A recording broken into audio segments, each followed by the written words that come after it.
My name is Amy Buckner. I'm co-founder of AnswerLab, and I help companies build better online user experiences.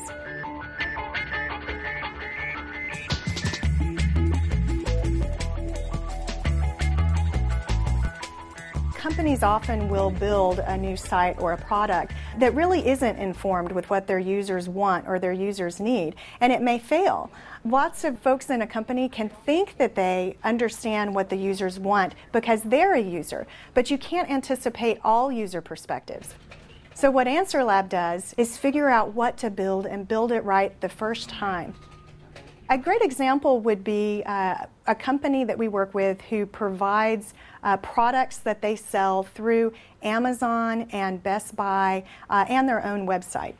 And so we're working with them to research how people actually shop for their products on those websites. We watch what they're doing, we watch what they're looking at, and we see what are they really focusing their attention on to understand about the product.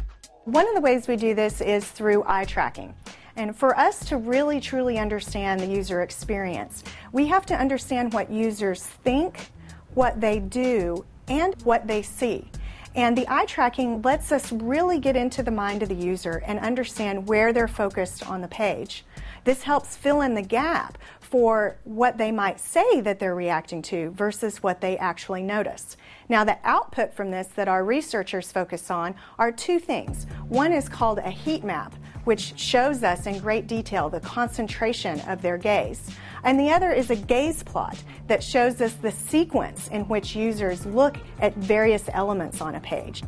Another example is a technique we use called card sorting. And this is typically involved when a client might have a vast amount of information on their website that they need to figure out, how do we categorize? How would people think about this information being grouped so that we can build the navigation for the site? And the card sorting exercise essentially lets us have users group pieces of information into ways that make sense to them.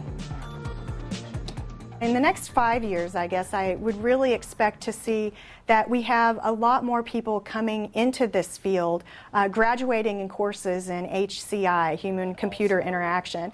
We also think there'll be many more companies that really embrace user experience as a philosophy and as a defined part of their development process, and have metrics to ensure that that user experience is measured within the organization.